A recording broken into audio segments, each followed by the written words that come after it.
Welcome to EKU Then and Now. I'm your host, Paul Blanchard, and I've been a faculty member and administrator at Eastern for more than 35 years.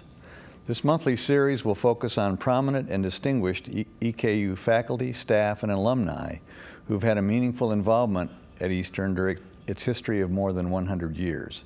They will comment on what EKU has been like during its storied past, how it has changed, and what we might expect its future to hold.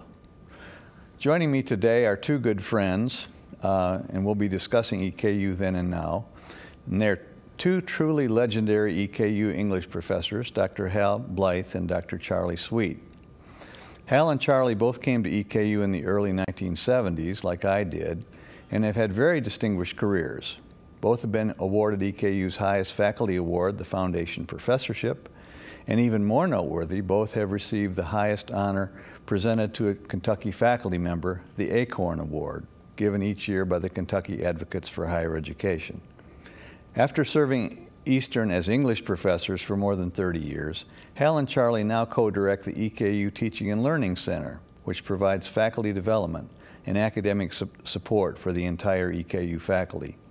Along with that, they both played a significant role in focusing renewed attention on the storied history of Eastern Kentucky University, about which we hope to add a few insights and memories during this program. Hal and Charlie, thanks for listening to all that, and thanks for being with us today. Thank you for having us. Good to be here. We've talked a lot about the time that the three of us came to Eastern, so why don't we just start by having you tell us a little bit about why you came to Eastern as faculty members in the early 70s, and Charlie, since you came first, we'll start with you. Why did you come to Eastern? Well, I thought it was a good opportunity. I was from Connecticut. I'd gone to school in Virginia and did my graduate work in Florida, and I wanted to stay somewhat in the South. So this was basically as far north as I would go. I think the year I got out, I applied to 120 different schools, and basically I think I heard from 4. And this was a really good opportunity to come here. I bet you those other 116 are really kicking themselves now. Oh, I'm sure they are. But I came up here for an interview, and I think once I saw the place, I basically looked at four schools, and this is the one I wanted to come to. It seemed a great place to raise kids and a family. And I think like a lot of us who came then, we figured, well, we'll stay here 5 years and then we'll move on. And here we are 38 years later, and we're all sitting here talking. Mm-hmm. And of course, when you and I came, it's a little different maybe when you came, but in 1969 and 1970, there were maybe 100, more than that, new faculty members here. And so we were all kind of in this boat together. I think this was what was happening all over the country. As the teachers' colleges became universities. There was a huge influx of new faculty over about a 5 or 6 year period. So basically all of us came in about the same time together, and then of course we're all leaving at the same time together. And then a couple years later, Hal, you came to Eastern from a small private college, as I recall. I had been in Michigan for a year. I went up there. I don't know why. I'm a Kentucky boy. I'm from the South. But I mended the error of my ways after a year in Michigan at a small Methodist school and a Michigan winter. That's right. And came down to Richmond. I really enjoyed it from the beginning. Of course, I knew about it. I had come over. I went to school in Louisville, and I had come over for some science fairs in the 60s as I was going to school, and really enjoyed the place, even though it's quite a bit different now from the way it was then, much smaller place, but did enjoy the place from the very beginning, and came here, met some really delightful people, great department. The English department was just so welcoming. We were like one big family when I first came in '72. So it was a place that I decided, sort of like Charlie, I thought I'd be here for a few years and then go on to an R1 and do research or whatever.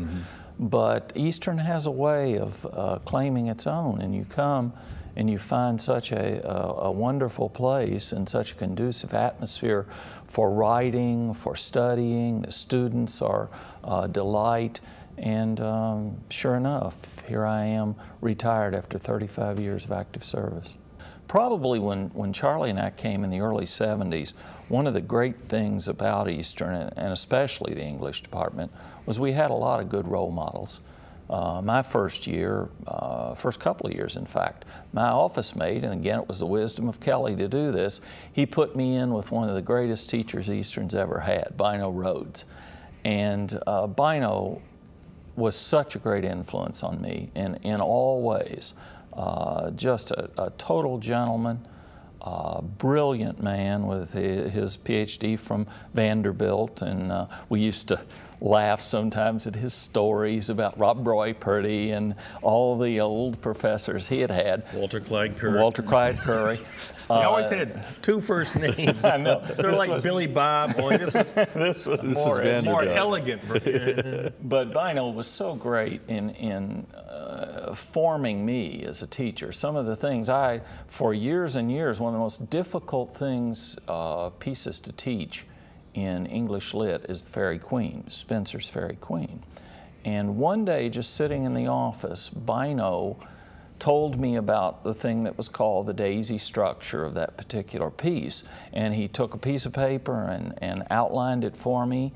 And all the years that I was here at Eastern and taught the Faerie Queene in World Lit or in English Lit or in one of the upper division courses, I used that outline that he gave me. So I was always indebted, and that was just one of dozens of things that he taught me about teaching. Back then we didn't have the internet. We had Bino Rhodes and we had Phil Mencken. So what you would do is, you couldn't Google anybody, of course. So what you would do is you'd just simply stop in and ask Bino, and he would know. His knowledge was absolutely encyclopedic. And it didn't matter how obscure the reference, he always seemed to know. And I remember Hal and I one day got so frustrated. You know, it's when the all-knowing father, you know, your Odin figure, has every bit of knowledge, you just can't take it. So we made up this term, and we made it look like it was an old Greek term. And we took it into Bino. We said, now, Bino, I need this for class. Can you tell us what this means? Well, a day later, he just shook his head. A week later, he finally had to admit he did not know what the term meant, and we couldn't bear to tell him the truth, that we had made the term up. And this is not to say that Bino wasn't certain of his knowledge. One of the great stories that circulated around our department was Milton was Bino's real thing. He loved Milton. And one of his graduate students had a disagreement with him one time in class. And Bino was telling him this is the way it goes. And this particular teacher, young student, was saying, no, I don't think that's true. So finally, after class, this graduate student went to the library, got a reference book, and looked up his point, and he brought it in to Bino. And he throws the book down on the desk and says, Dr. Rhodes, here is what I was telling you right in the book. Without missing a step, Bino took his pencil. He never worked with a pen, he always had a pencil. He looks down at the concordance and he crosses, he says, this is wrong. Now that is a surety in your knowledge when you can do that. And I would have bet that concordance was wrong. I would have gone with Bino every time. And that humble student went on to become the chair of English at Northern Kentucky. He sure is to this day.